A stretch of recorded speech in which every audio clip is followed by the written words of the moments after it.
മലക്കപ്പാറ വീരൻകുടിയിൽ വീണ്ടും പുലി ഇറങ്ങി. 4 വയസ്സുകാരനെ ആക്രമിച്ചതിന് പിന്നാലെയാണ് വീണ്ടും പുലി സാന്നിധ്യം കണ്ടെത്തിയത്. കുട്ടിയെ ആക്രമിച്ചതിന് ശേഷം 2ാം തവണയാണ് പ്രദേശത്ത് പുലി എത്തുന്നത്. വിവരങ്ങളുമായി സാനു കെ സജീവ് ചേരും. മലക്കപ്പാറ വീരൻകുടിയിലാണ് വീണ്ടും പുലി ഇറങ്ങിയിരിക്കുന്ന വാർത്ത പുറത്തുവരുന്നത്. കഴിഞ്ഞ ദിവസം ഉറങ്ങിക്കിടക്കുകയായിരുന്ന 4 വയസ്സുകാരനെ ആക്രമിച്ചിരുന്നു. ഇതിന് പിന്നാലെയാണ് വീണ്ടും പുലിയുടെ സാന്നിധ്യം കണ്ടെത്തിയിരിക്കുന്നത്. കുട്ടിയെ ആക്രമിച്ചതിന് ശേഷം 2ാം തവണയാണ് പ്രദേശത്ത് പുലി എത്തുന്നത്. ഉറങ്ങിക്കിടന്ന കുട്ടിയെ പിടിച്ചുകൊണ്ടുപോകാനാണ് ശ്രമം ഉണ്ടായത്.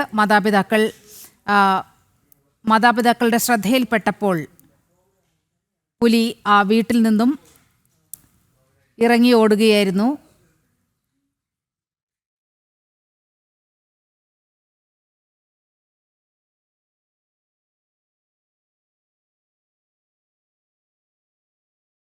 മലക്കപ്പാറ വീരൻകുടിയിലാണ് വീണ്ടും പുലി ഇറങ്ങിയിരിക്കുന്നത്. സാനു കെ സജീവ് ചേരുന്നുണ്ട്. സാനു, വീണ്ടും ജനങ്ങളെ ഭീതിയിലാഴ്ത്തിക്കൊണ്ട് പുലിയുടെ സാന്നിധ്യം അവിടെ കാണുകയാണ്. എന്താണ് വിവരങ്ങൾ? എന്തായാലും മലക്കപ്പാറയിലെ ജനങ്ങളുടെ ഉറക്കം കെടുത്തിക്കൊണ്ട് പുലിയുടെ സാന്നിധ്യം വീണ്ടും തുടർച്ച എന്ന് തന്നെ വേണം പറയാനായിട്ട്. കഴിഞ്ഞ ദിവസം 4 വയസ്സുകാരനെ പുലി കടിച്ചുകൊണ്ടു പോകാൻ ഒരു ശ്രമം നടത്തിയിരുന്നു. തുടർന്ന് ആ കുട്ടി തൃശൂർ മെഡിക്കൽ കോളേജിലെ തീവ്രപരിചരണ വിഭാഗത്തിൽ ചികിത്സയിലാണ്. കുട്ടിയുടെ നട്ടലിനും ഒപ്പം തന്നെ കുട്ടിയുടെ തലയ്ക്കും ഗുരുതരമായിട്ട് പുലിയുടെ അക്രമത്തിൽ പരിക്കേറ്റിട്ടുണ്ട്. പുലിയുടെ നഖം ആടിനിറങ്ങിയതിനെ തുടർന്നാണ് വയറിന് പരിക്കേറ്റിരിക്കുന്നത്. എന്തായാലും ആ പ്രദേശത്ത് ഇന്ന് വൈകുന്നേരം 6 മണിയോടെ വീണ്ടും പുലി ഇറങ്ങിയിട്ടുണ്ട്.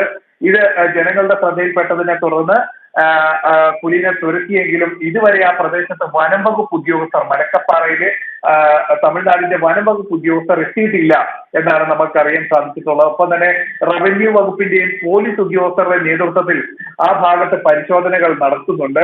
ഇന്ന് വൈകുന്നേരം 6:30യോടെയാണ് ഈ പ്രദേശത്ത് പുലിയെ കണ്ടത്. കുട്ടിയെ ആക്രമിച്ചതിന് ശേഷം 2ാം തവണയാണ്, അതായത് കഴിഞ്ഞ ദിവസം കുഞ്ഞിനെ ആക്രമിച്ചതിന് ശേഷം ഇത് 2ാം തവണയാണ് ഈ പ്രദേശത്ത് ഈ അക്രമം നടത്തിയ അല്ലെ പുലിയുടെ സാന്നിധ്യം ഉണ്ടായ കഴിഞ്ഞ ദിവസങ്ങളിൽ വന്ന അതേ പ്രദേശത്ത് പുലി എത്തിയിട്ടുള്ളത്. എന്നാലും അവിടെ നിന്ന് നമുക്ക് മനസ്സിലാക്കാൻ സാധിക്കുന്ന ആ പ്രദേശത്ത് പുലിക്ക് ഭക്ഷണത്തിനുള്ള വസ്തുക്കൾ എവിടെയോ ഒളിപ്പിച്ചു വെച്ചിട്ടുണ്ട് എന്നുള്ള നിലയിലും അവിടെ നിന്ന് ചില വിവരങ്ങൾ ലഭിക്കുന്നുണ്ട്. അതായത് സാധാരണ നിലയിൽ പുലി ഒരു വസ്തുവിനെ അല്ലെങ്കിൽ അതിനെ ആഹാരമാക്കാനുള്ള വസ്തുവിനെ പിടിച്ചു കഴിഞ്ഞാൽ അത് ജീർണിച്ചു തുടങ്ങിയതിന് ശേഷമായിരിക്കും ഇത് ഭക്ഷണമാക്കുക. അത്തരത്തിൽ എന്തോ ഒന്നിനെ അവിടെ ആ പ്രദേശത്ത് എവിടെയോ ഒളിപ്പിച്ചു വെച്ചിട്ടുണ്ട്. അത് കഴിക്കുന്നതിന് വേണ്ടിയാവാം പുലി തുടർച്ചയായിട്ട് എത്തുന്നതെന്നുള്ളൊരു നിരീക്ഷണത്തിലല്ല നിഗമനത്തിലാണ് ഉദ്യോഗസ്ഥരുള്ളത്. എന്തായാലും റവന്യൂ അതേപോലെ തന്നെ പോലീസ് ഉദ്യോഗസ്ഥരുടെ നേതൃത്വത്തിൽ പ്രദേശത്ത് പരിശോധന നടത്തുന്നുണ്ട്. ഒപ്പം തന്നെ സർക്കാരിന്റെ ഭാഗത്തു നിന്ന് പുലിയുടെ ഈ ഒരു സാന്നിധ്യം ഉണ്ടായ സാഹചര്യത്തിൽ കൃത്യമായിട്ടുള്ള നിരീക്ഷണവും ഒപ്പം തന്നെ ഈ വന്യമൃഗങ്ങളെ തടയുന്നതിന് വേണ്ടിയിട്ട് കൃത്യമായിട്ടുള്ള നടപടിയും ഉണ്ടാകണമെന്നാണ് മലക്കപ്പാറയിലെ ജനങ്ങൾ ആവശ്യപ്പെടുന്നത്. മലക്കപ്പാറ വീരൻകുടിയിൽ വീണ്ടും പുലി ഇറങ്ങി.